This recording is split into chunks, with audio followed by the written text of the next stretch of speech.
Good afternoon again, everybody. I just left up here, and y'all are still here. I still see some of the same people still here, so that's a good thing. This is the last session of the day. I know all of you are just rared up and ready to go for the last one. Before we get started, I want to recognize Dealer Track Registration and Titling Services and Hewlett-Packard for sponsoring our last break, and let's give them a round of applause.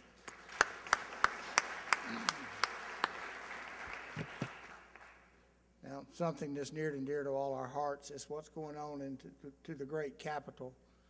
That's D.C., and we have two experts with us today to tell us exactly what's going on in D.C. Bill Quaid with Federal Motor Carriers Enforcement Program Delivery. He is the Associate Administrator, and Michael Gerasi is NHTSA's Director of Office of Safety Programs. Thank you both for joining us and being the sacrificial people that you are. Federal government, we're here to help you. That's what we tell them. I'm from Raleigh, and I'm here to help you. Thank you for taking the time out of your busy schedule, and we shall start and turn it over to Bill.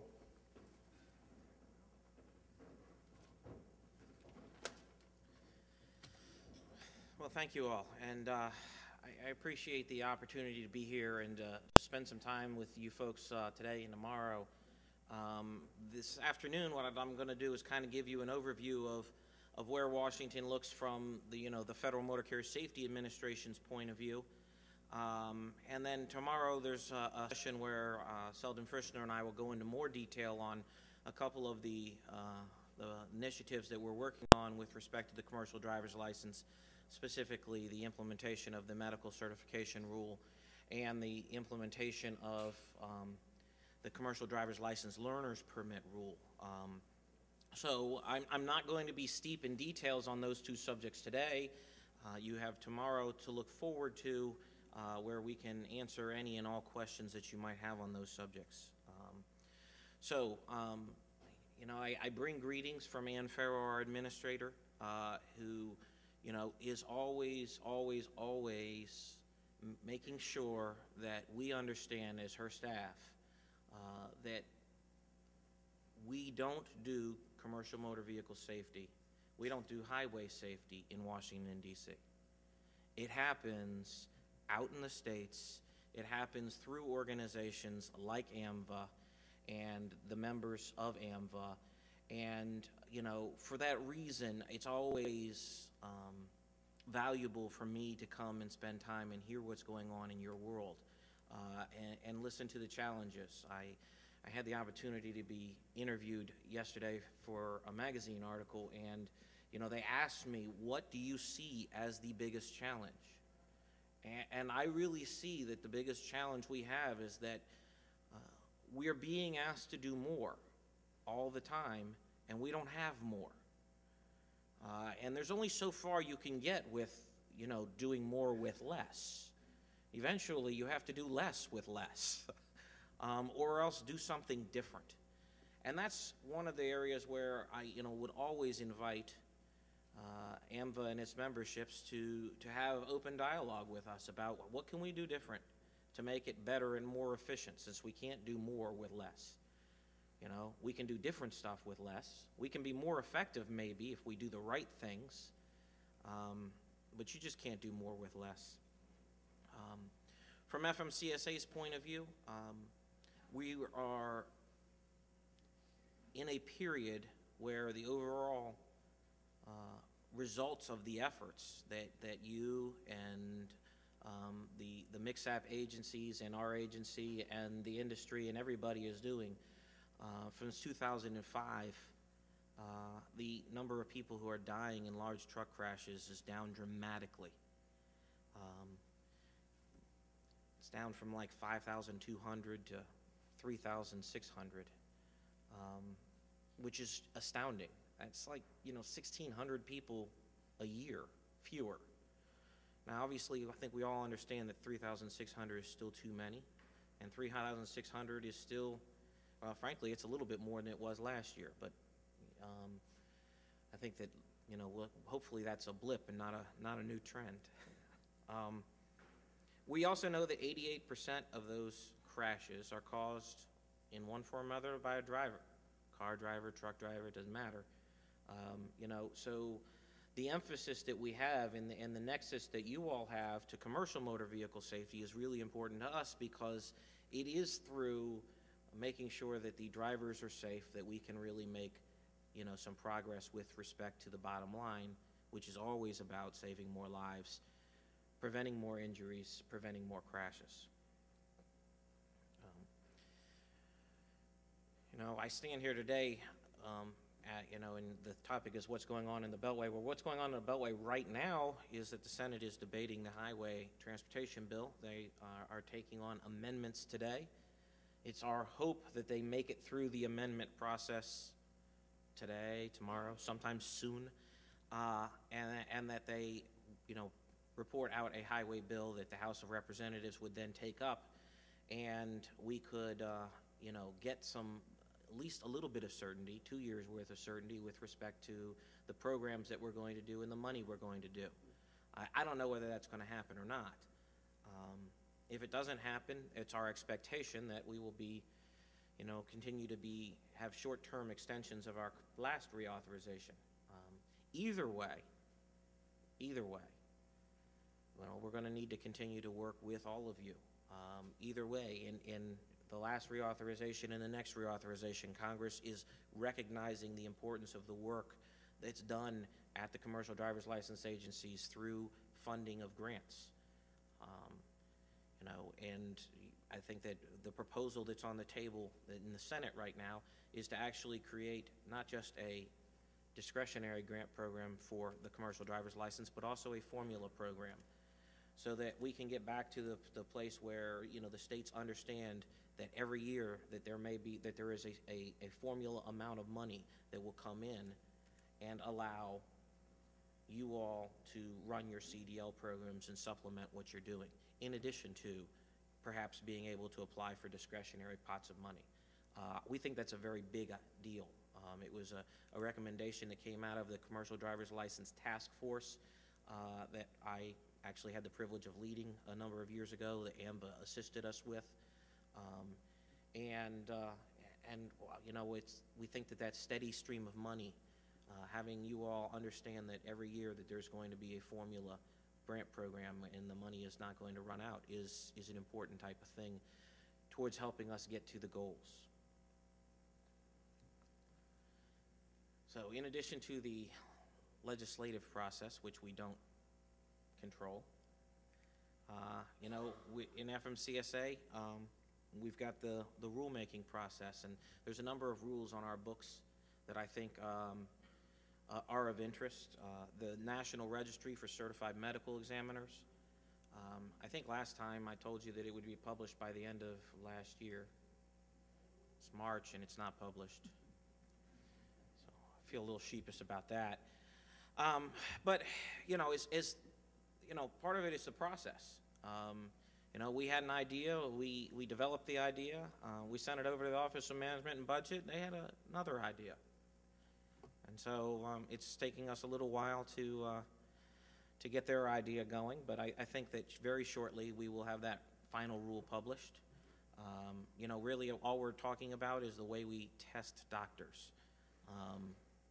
And so, we're having to make some revisions to our rules to accommodate their thoughts on how we would go about testing the doctors. But the substance of it is the same, and we're going to get it out.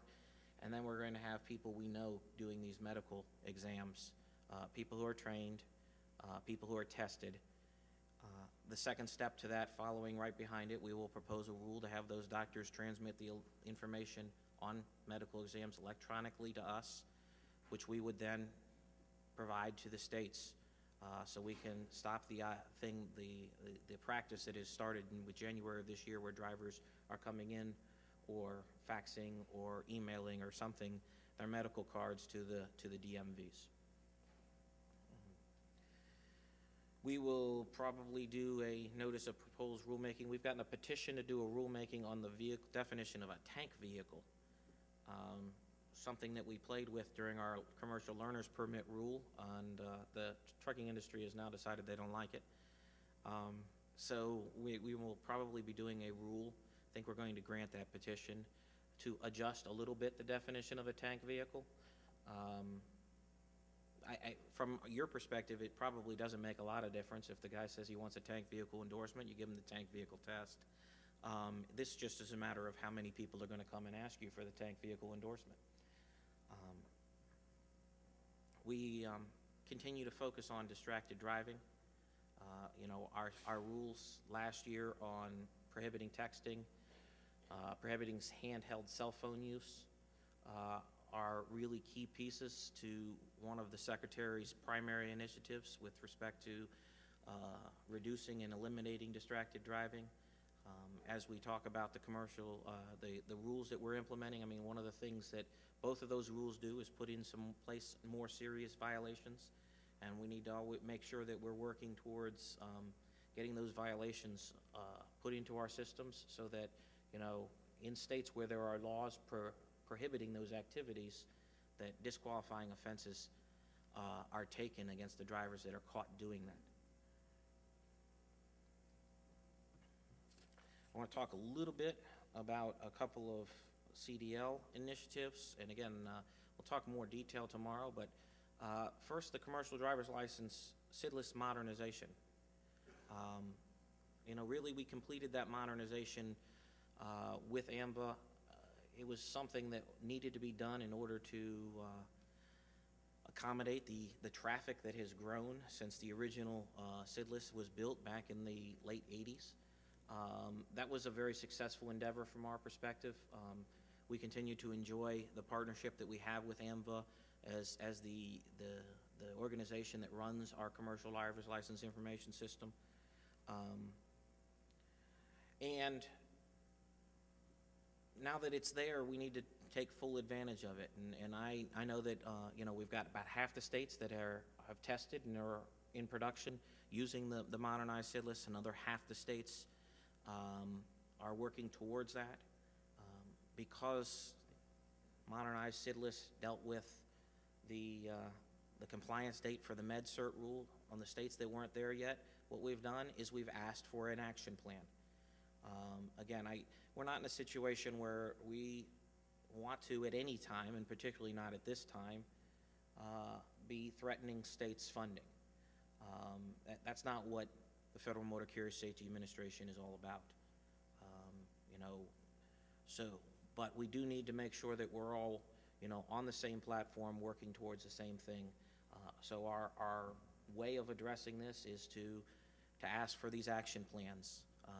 It's my hope that we will get these action plans, we can approve the action plans, and we'll see all of the states that aren't quite there yet make it to where we want to be as soon as possible. I want to talk a little bit about military CDLs, and we'll talk about a little bit about this tomorrow too. But in this commercial driver's license learner's permit rule, there was a provision that allows the states, you all, to waive the skills test for people who are in the military or have just been released from the military, assuming that they have experience driving representative type vehicles for at least 2 years in a safe record. One of the things we're doing right now is working with AMVA on a form that will help those military folks document their experience and their safe driving record and bring it into you. And it's a draft form right now. I know there's been a work group that's been working very hard on it, and I think working with AMVA is going to get some comments of some of the states that are doing this right now. We did a survey. For those of you who responded, we really appreciate it. I think we've determined there's at least 15 states that are doing it and a few more that are planning on doing it. I will tell you that in Washington, D.C. right now, this is a big deal. There are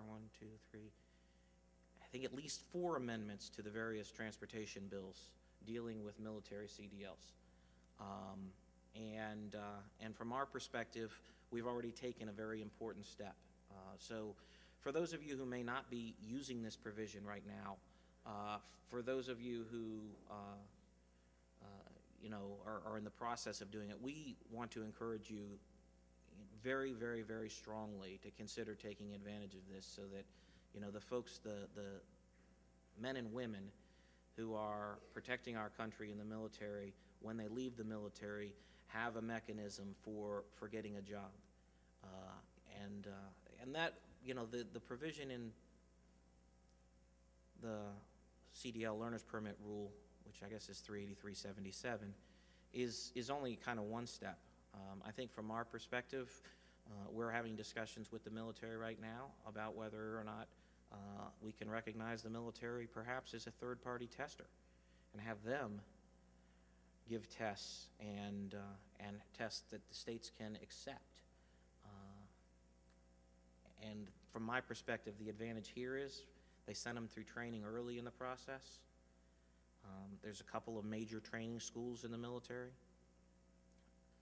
If they get their CDL when they're first entering the military, when they get out of the military, they will have a CDL that has a couple of years of experience on it, instead of a CDL that's just with the ink drying.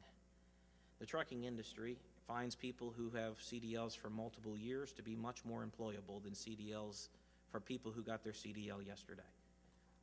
Again, it goes back to what can we do in order to help these men and women transition out of the military and into civilian life.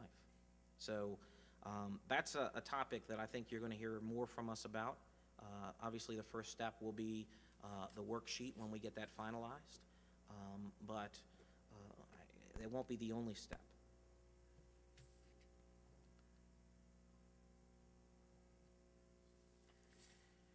Finally, I think another thing that we are going to be working on in the coming year, and it's not necessarily new for us, but we have a new tool, and it involves increasing enforcement on commercial motor vehicles. For a long, long, long time, the Federal Motor Carrier Safety Administration focused on training the roughly 10,000 members of the of law enforcement that are part of the Motor Carrier Safety Assistance Program. They know how to do full, in-depth truck inspections, and they're experts. They're certified by the Commercial Vehicle Safety Alliance. But the reality of it is, a lot of times they're at fixed locations. They're not out there on the highways. And we've come to understand that in order to really make an impact on commercial vehicle safety, we need to tap into the other, 490,000 roughly law enforcement officials in this country. And so, you know, we've got initiatives underway. With AMVA, we did, 18 Wheels and Busted, a video to raise the awareness of the regular cop out there. You don't have to be a truck inspector to have an impact on commercial vehicle safety. If you make the traffic stop, the same traffic stop you would make on a four-wheeler, you can have an impact on commercial motor vehicle safety. So we're doing that. We're also going to do a CMV awareness training session that's a little more in-depth, raising the awareness, something that we've developed through our National Training Center. And again, some folks from law enforcement to help us develop that. And this is something that, you know, we want to make sure that we continue to keep on the front burner, because again, we need to take advantage of that community of law enforcement officials out there, the whole community, and not focus just on our 10,000 experts. They're very valuable commodities. I love them to death. But again, it's a matter of what can we do more without necessarily getting more resources. So I think with that, I'm going to sit down and let Mike Gerasi talk to you about NHTSA's initiatives, and you know, when we get done, I'm happy to take any questions.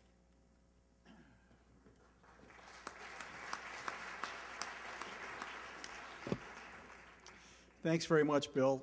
It really is a pleasure to work with Bill and Selden and the entire staff at Motor Carrier, just as it is with our sister agency at Federal Highway. There's a lot more of working together than a lot of people outside of DOT would believe. And so, Bill, it's really a pleasure for me to be with you here.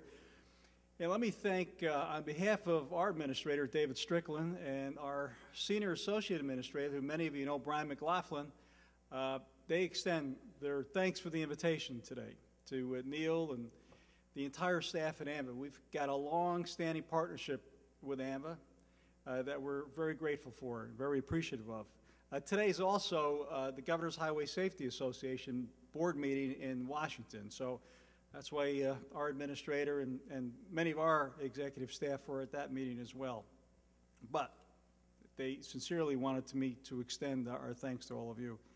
I want to give you a little overview about the data that's really valuable to us, what's happening in highway safety, what do we see as the reasons that it's taking place, some of our countermeasures, but I want to spend a little bit of time talking about the relationship with your agencies and what is it that your agencies in particular can do for highway safety specifically.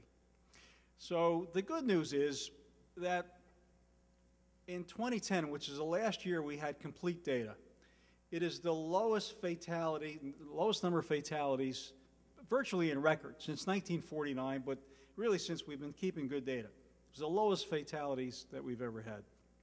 The bad news is that almost 33,000 people lost their lives that year. So clearly there's a whole lot more work to be done on all of our parts. Now some folks will say, and if you read some accounts over the last year or so, they'll say, well, the economy really is what's driving the fatality rate. In fact, there's less people on the highway, and that's why the numbers are going down. Well, not so fast. Is it possible that there was less travel? Somewhat, but not to that great extent. So what's the reason that fatalities may be dropping? Well, there really are several. Certainly compliance with laws that are on the books makes a world of difference, such as seatbelt regulations. 30 years ago, when I started in the law enforcement career, the safety belt rate in the state of New York was 11%. Can you imagine the number of individuals who are no longer with us simply because they never wore a belt? And because seatbelt laws were passed starting back in 1984, how many thousands upon thousands of lives have been saved? Clearly, big numbers. Campaigns like over the limit and under arrest, impaired driving, the click it or ticket campaigns, now distraction. Bill mentioned it is a clear priority of our secretary. But yet, the best data we can come up with, somewhere in the average of 3,000 to 4,000 individuals are losing their lives in distracted driving of some form of that. But publicizing that issue, making it a priority at the local level, makes significant difference in the lives of the people who share the roads.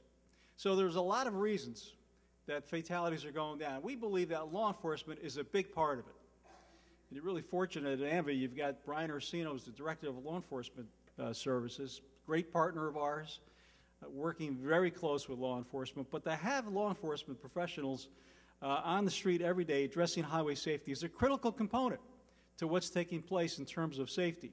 Bill talked about doing certainly more with less. Same is true with the law enforcement community. There are thousands less of law enforcement professionals on the street today than were just 2 years ago. Cutbacks, retirements, not the ability to backfill those individuals. Brian and I were at a meeting this morning with New Orleans PD. They have 200 less officers today than they did just a year ago. They're not going to get any more. How do you police a city this size with that much less people? That's taking place all across the country. So those are some of the issues that are really significant when you think about how do you make a difference in highway safety. Impaired driving, when you look at it, continually, year after year, it's about 30% of the fatalities are a contributing factor is impaired driving. Speed. I'm going to talk a little bit more of that in just a minute, but speed is about 30% of the factors as well.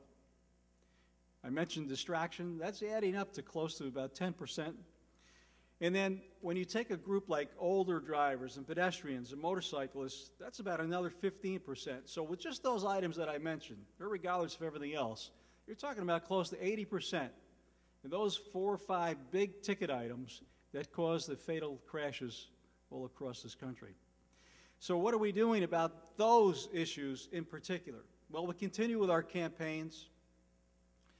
which you'll continue to see year after year, our impaired driving campaign, our click it or ticket campaigns. I don't believe that you will see a third campaign for speed. I mentioned it's a big item, but I don't believe that law enforcement can sustain another large developed campaign such as speed. But I'll tell you what we're doing about that in just a minute. And certainly distraction. We're doing an awful lot of messaging and trying to deliver the right message about distraction. Our pedestrian safety program is really gearing up. The Federal Highway Administration has identified 14 states and 26 cities that they are designated as focus states or focus cities. It's high fatality rates with pedestrians. I assume many of you that are sitting here, hopefully you may be aware of that. It follows a lot of the population centers, but not specifically. And then we've got some demonstration projects taking place specifically in 4 areas of the country. In Florida, around St. Petersburg, Tampa. In North Carolina, around Durham. The state of New Mexico. And then Chicago. Specifically targeting very specific locations within those communities that have identified high fatality rates, mainly at very busy intersections. So you're going to hear and see a lot more about pedestrian safety. We've created an older driver team. It's really an older occupant team. The age of Americans continues to increase. Individuals keeping their licenses much longer, obviously. In many cases, difficult to give up that license, difficult to get family members to get them engaged, to get the license away from the individual really who probably should not be driving any longer. But that's, in many cases, the poor drivers, just older Americans in general, being fragile, frailty of individuals, a slow speed collision that many in this room may not have very much impact in terms of extent of injuries, to an older individual can be fatal, and we see that, unfortunately, very often. So we've created an older occupant team that is looking across the board. What is it that we can do for this segment of the population, including working with auto manufacturers that are looking at something called a silver car in the future that may be enhanced airbags, even more than we have today. Enhance dashboards and padding so that if a collision occurs, it's certainly much less of an impact than many of what we see today. So you will hear a lot more about what we're doing in the older occupant arena. I mentioned our pedestrian safety developments, where we're heading with that. We're taking a team approach on motorcycle safety as well. Except for last year, 10 years in a row, motorcycle fatalities went up. But I can tell you, already looking at early indicators, it's showing that motorcycle fatalities are on the increase again. Best solution in motorcycle safety, clearly, it's helmets. There's no question about that. We're prohibited from lobbying efforts to discuss helmets. Think about we're the Highway Safety Agency. Our mission is to save lives on the highway, but we're prohibited from doing that.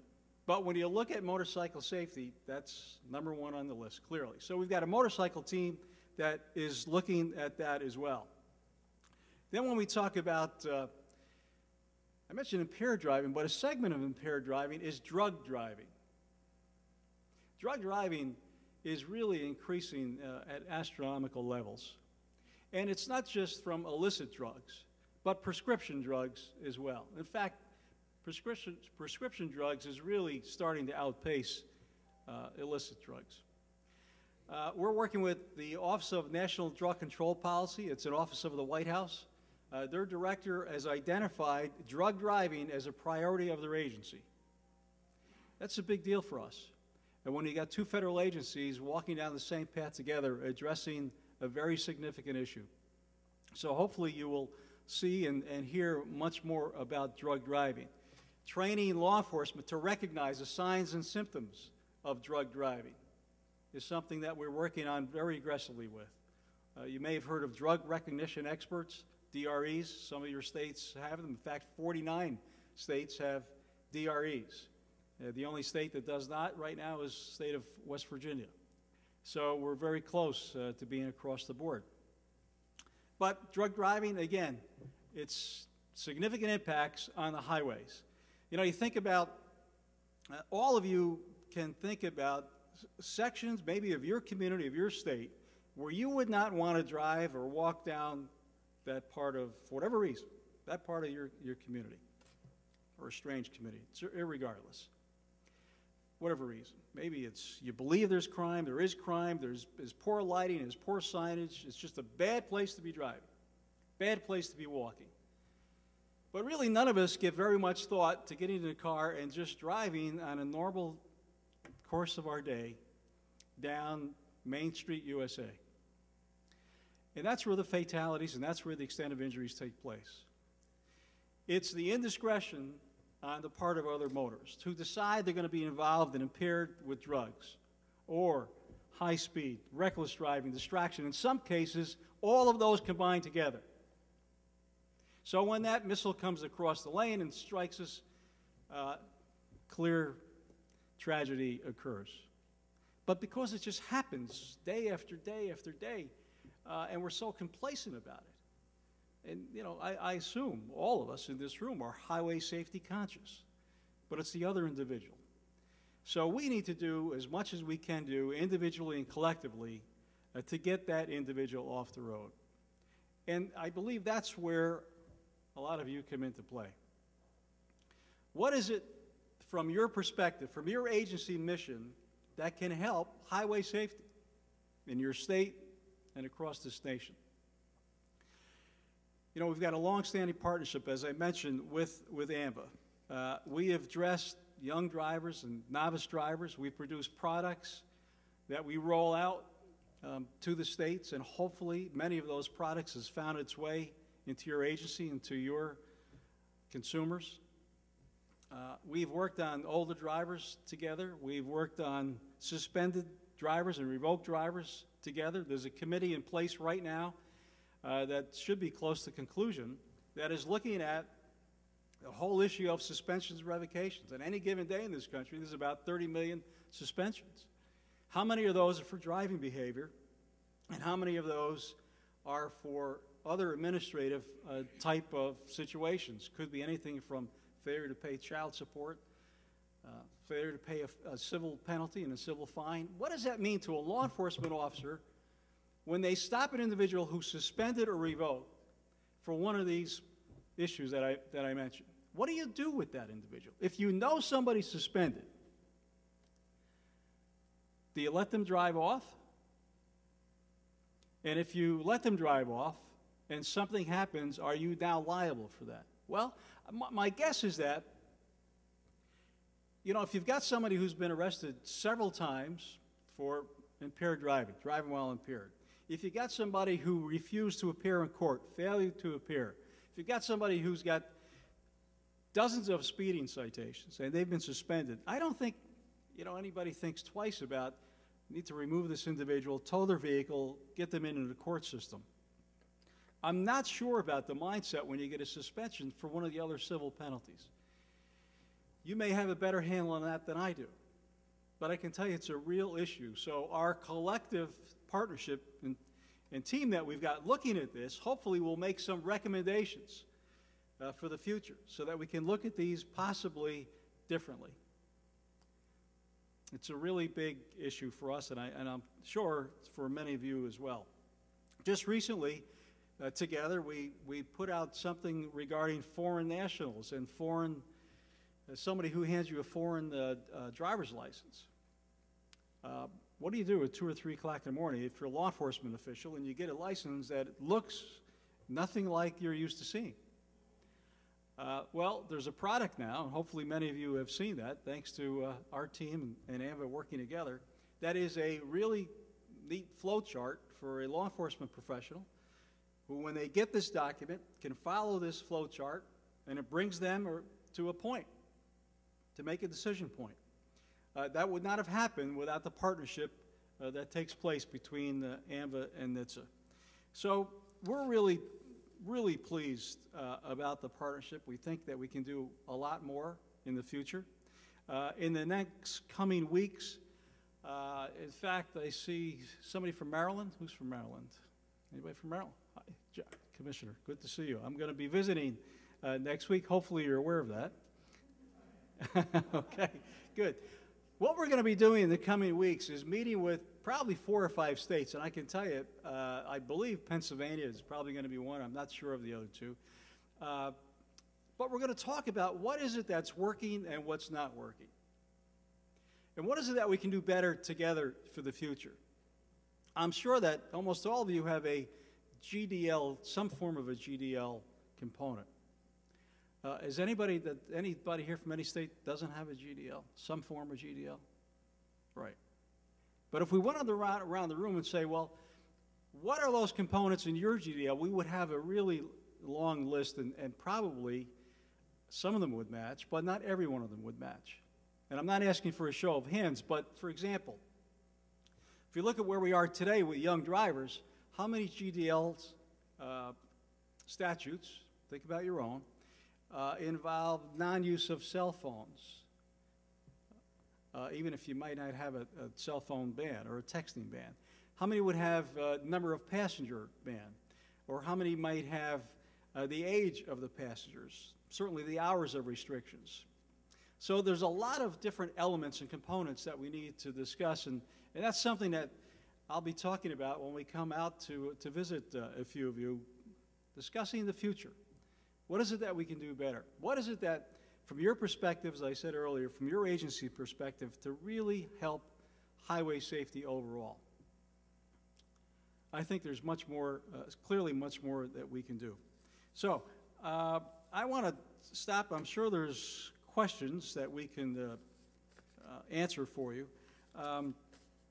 Let me just add one last thing, and that's in reference to driver's ed. I mentioned GDL.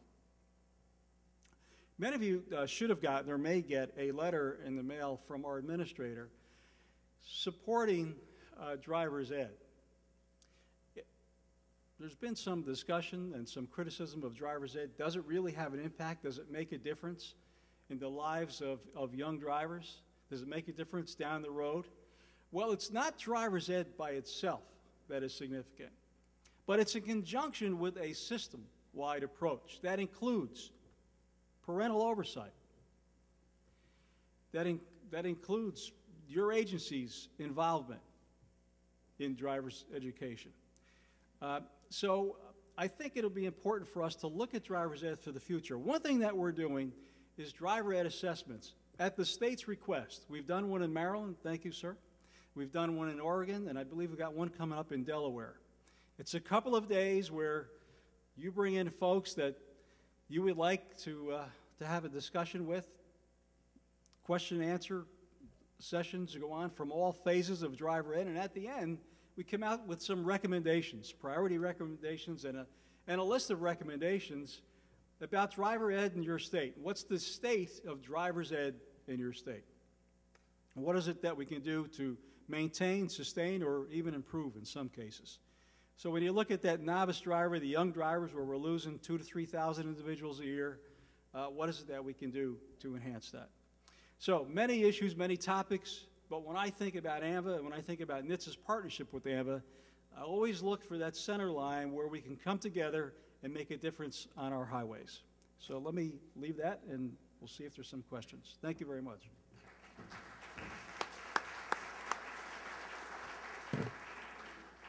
Okay, we're a little bit ahead, but let me tell you something. This is your shot to ask these guys questions. Now, if y'all are like me, you get those calls around your capital city or from your representatives or senators, and they say, what do you think about? This is your chance to ask them, what do you think about? And I'm going to ask Michael about interlock, because I want to know what they're going to do about interlock. But he talked about graduated driver's license, and all of us have some pieces and parts, but it's that partnership that he's talking about, because we've got a graduated driver's license, and we kept having these little clusters of teen fatalities. And we put groups together, and these groups really couldn't come up with why other than speed, and it's seat belts, and it's distraction. Well, when a trooper gets there and all you guys in the room carry guns and badges. You really don't know what happened. You know, he run off the road on the right. He overcorrected. He hit a tree. Was that because he's talking on a cell phone? Was he adjusting the radio? Alcohol's not involved in a lot of these. But there are serious problems that we as a community have to address. Preaching to the choir, but that's the pieces and parts that we deal with every day. So on top of our graduated driver's license, we make mom and daddy ride with you for 60 hours. And they've either got to fill out the log or they've got to fake it. Well, based on our advertisement, the feedback, they're not faking it. Mom and daddy's riding with them now for 60 hours. Part at night, part in the daytime. And got a little pushback, but it started to be accepted now. So he's talking about partnerships, but those partnerships go all the way from where you sit all the way up here to these guys that we advertise as the Beltway Connection. So this is your opportunity to ask questions. And I'll start with the interlock program. What are you going to do about it? Well, yeah. Didn't mean to do that to you. That's fine. That's fine. No, you know, interlocks, is it effective? Yeah, we believe it is effective. Is there widespread use? Not yet. There is not widespread use. When you think about well over 1 million individuals arrested a year for driving while intoxicated or impaired, depending what your statute states, and there's only a couple 100,000 of these devices in existence all across the country. That's not 1 million a year devices. You know, we got 1 million. You got the population coming in. That's 1 million plus, and you've got really few of these. Why is that? Well, number one, you need legislation. When you have legislation, you need judges who will agree to follow it and instill the statute as it was prescribed. You know, they feel in some cases the judicial bar feels maybe the penalties are already extensive enough and we don't need to add more to it. The cost of it, the maintenance of it, there are some areas of the country, maybe the calibration and the maintenance of these devices is not what it is in maybe some population centers. It's a business model for the manufacturers of these devices. You need courts that are going to deploy them so that the business community can actually move in and assist with that. So there's many issues that go on with the interlock. We believe, yes, they are effective, clearly. What's the long-term effect of it? I think the jury's probably out because the length of these devices have not been around that long, but certainly we've got research going on with that. You talk about young drivers. I mean, auto manufacturers today, there are vehicles today that can do a whole lot more than they currently do. You can get in a vehicle and not start it, any one of us. If you've been intoxicated, if you've been drinking, if you reach a certain level. Will the American public buy those vehicles? The jury's out. Some of you shaking your heads yes, some are shaking your heads no. If every time you got in a vehicle and had a blow into an interlock device, would the American public accept that? That's an issue.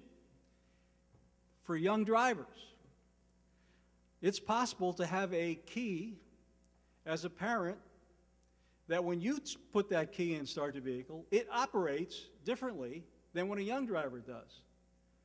You might be able to turn the volume of your radio up louder. You actually may be able to operate your vehicle, as we can, without belting. You'll get the alarm going off every once in a while, but can you drive it without wearing a seatbelt? Yeah. Is it smart? Of course not.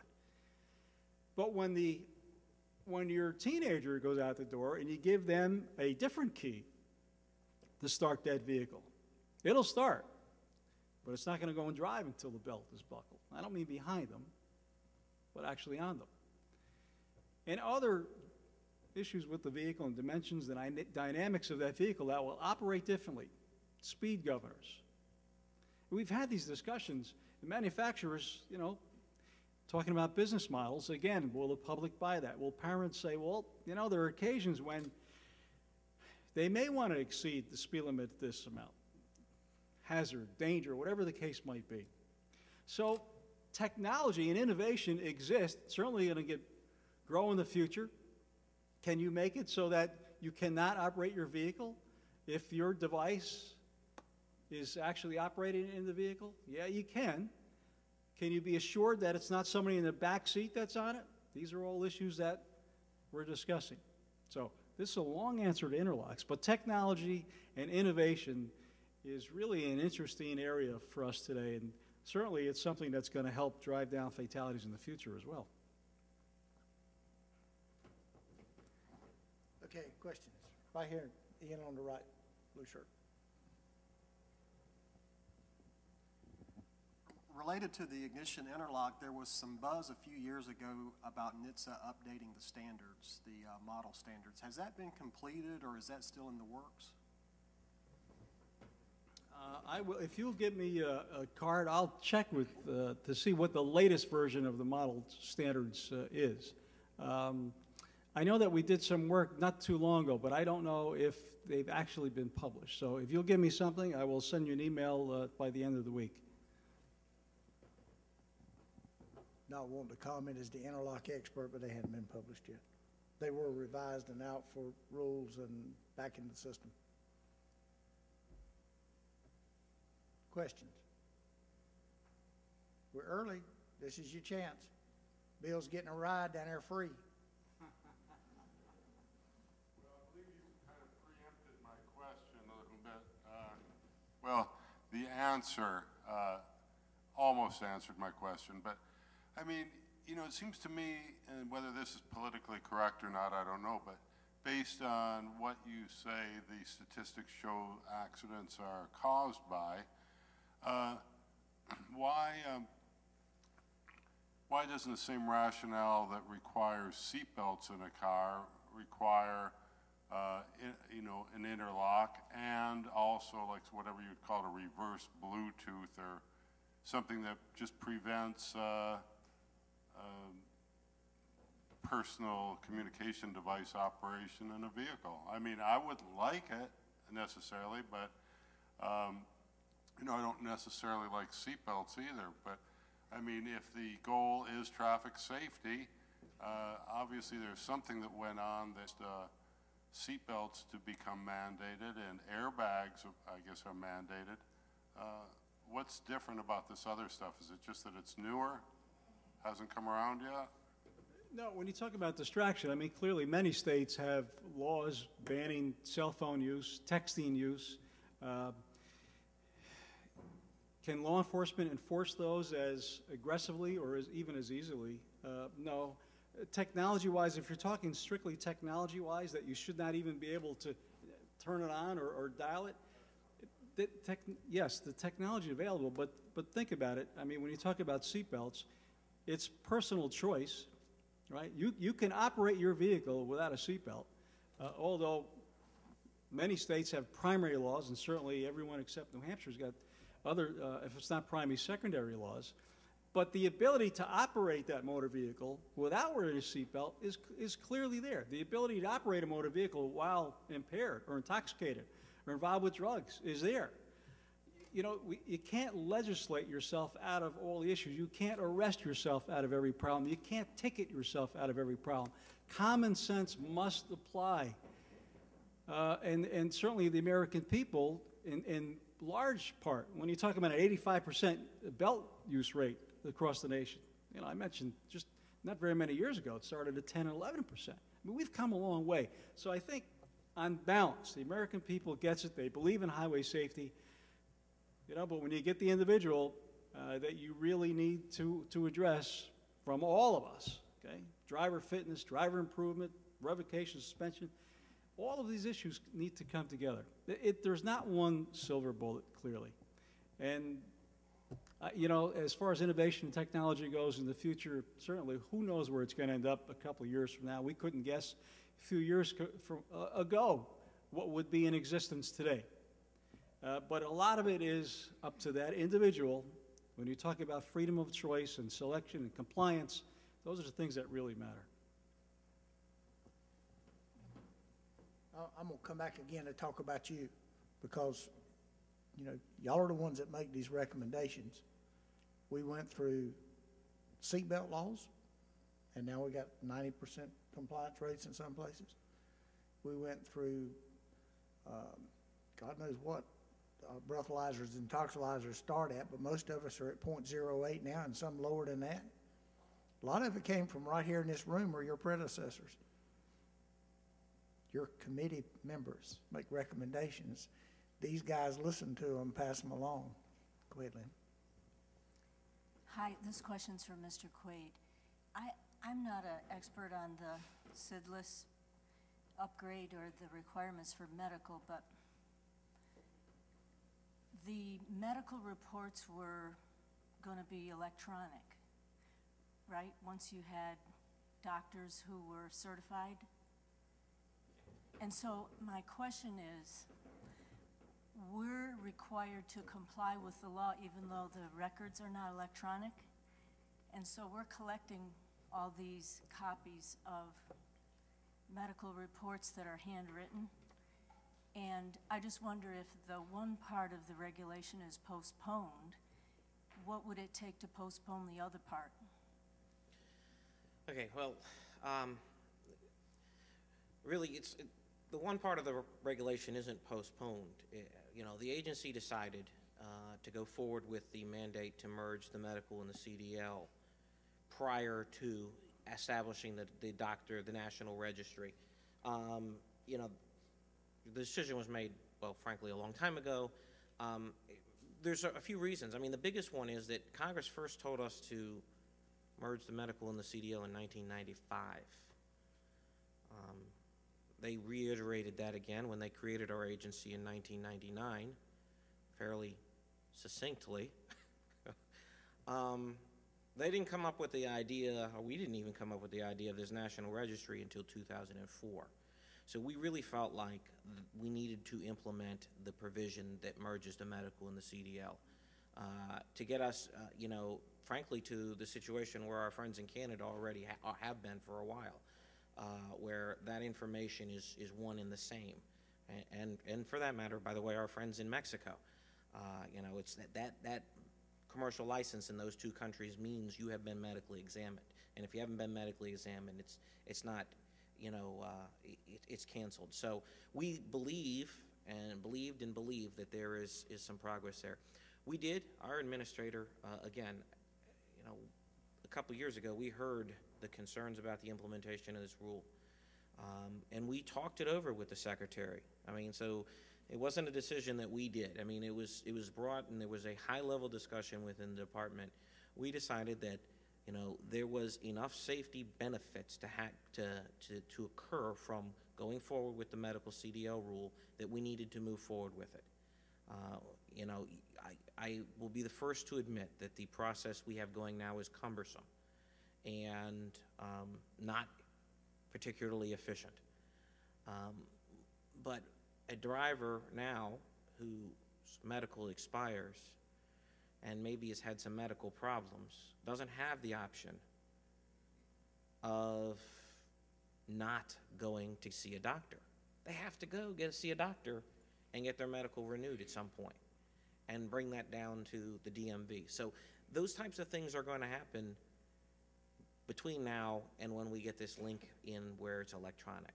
So again, I think that we recognize that this whole thing is less than ideal, timing-wise and certain other pieces. But this is the way that we've chosen to go forward. And you know, right now, I know that recently the American Trucking Association and the American Bus Association have asked us to delay the implementation of having the drivers come to the DMVs and give the medical certificate. And I don't know whether we've officially answered them or not. But, you know, again, when the industry came in, we looked at what we had, we looked at what benefits we're getting, we looked at what our options were. The Secretary is just not willing to go backwards on a rule that improves safety. And, you know, while it's not a perfect rule, we believe that this rule does improve safety.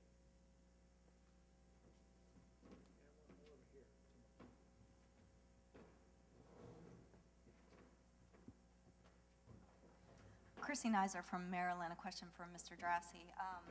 in Maryland, we've always been very fortunate in that the link between our highway safety office, even before our administrator was named the governor's rep for highway safety, was very strong. But I know as I talk to some of my colleagues in other states, that link is not there. And I think as you talk about the numbers and really getting to a better place in terms of the fatalities, I think there's some real missed opportunities out there, frankly, because some of the programs we talk about today, like ignition interlock, graduated driver's license, all those things fall under motor vehicle agencies in many states, but yet there's lack of communication, there's funding resources that could be available, that just, based on what I hear from my colleagues, doesn't happen everywhere. So I'm wondering if NHTSA's thought about that and maybe what leadership role NHTSA could play in encouraging a stronger relationship there. Well, that's a good point, and I appreciate your comments. Certainly Maryland is a model for many reasons. And when you talk about highway safety, you've been a great partner with ours. And it works well in Maryland. There's no question about that. There are states that have it under the state police organization, under the Department of Transportation. And to be honest, you know, there are very well-run highway safety offices despite where they may be landed or where they sit. So I think probably the state knows best, for many reasons, where they would like the administrative side of DMV, where would they like the highway safety office to actually reside. I don't think you'll see us certainly leverage. We can talk about maybe some best practices, and we point. Did you ever look at what Maryland's doing? I certainly have done that personally in a few cases. But as far as saying this really is the absolute best fit, that's why I talked about, you know, from wherever you sit, wherever your office falls in the organizational chart, what is it that you and your agency can provide the highway safety efforts? And if you think about it, regardless of where that is in that chart, there are plenty of things that you can do to help. I mentioned driver fitness, driver improvement, suspension revocation. That's a direct impact to highway safety. So thank you for what you're doing all across the board in Maryland. And we certainly point to you in many, many different areas. Thank you. Got one up front of you.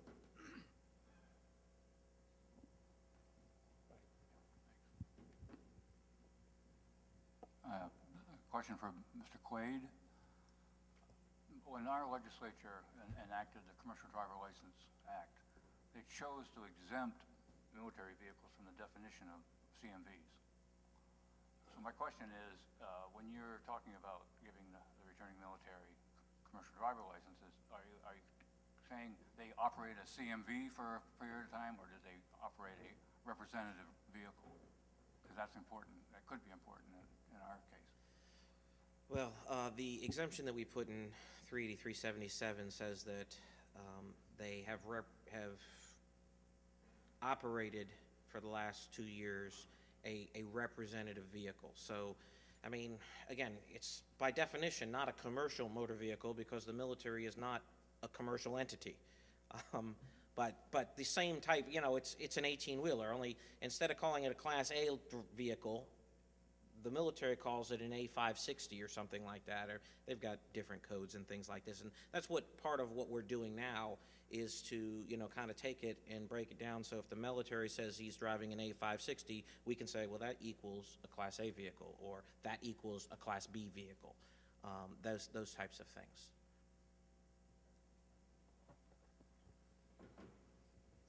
I have a question also about the military, and you were talking about allowing them to waive the skill test. And I apologize if this already exists and I don't know the answer, but I'm not real familiar with the commercial program. But is there a waiver for the people who are currently in the military to submit this new certification of interstate or intrastate operation and get us their medical documents? That's actually a very interesting question, and one that we're probably going to have to deal with as we look at expanding the military CDL program. If we are indeed giving medicals to people in the active duty military who don't need that medical, they would then probably, you know, certify that they are in exempt or non-exempt, I forget. But they certify that they don't need the medical. That we allow people to do that. We allow farmers to do it. It's the same kind of thing. They would just be certifying, I don't need a medical, until such time as they got out of the military and maybe wanted to go to work commercially, in which case they'd have to switch their medical designation. If they're currently overseas, how are they going to do that? Well, most of the states are accepting these things, electronically through the web and things like this, is one way to do it. Again, from my perspective right now, we've got on the idea of giving CDLs to military personnel, probably some hurdles left to go. The exemption we have is for people who have just been released from the military and are going to work in commercial industry, and that's where the waiving the skills test is now. So I appreciate the points, because those are certainly things we need to consider as we talk about allowing, expanding this program. One of the other ones is domicile, which we have talked about. The fact that, if a military person joins up and they get sent to a truck driver training school in the school in Virginia, Fort Lee, the training center there, but they're from, Florida, it's how are we going to work that out? So there's I think some pieces on that we will be talking more about as we move in the future. For now, the key thing from my perspective is let's take advantage of what we do have. Let's take advantage of this exception that lets the people that just got out, and let's have a dialogue about how we can advance it maybe further. Maybe allowing them to do this isn't the best way. It's a way that we're considering right now, but we might find out there's too many hurdles. But you're not going to find that out. We're not going to find that out until we have a discussion, and so I appreciate those points.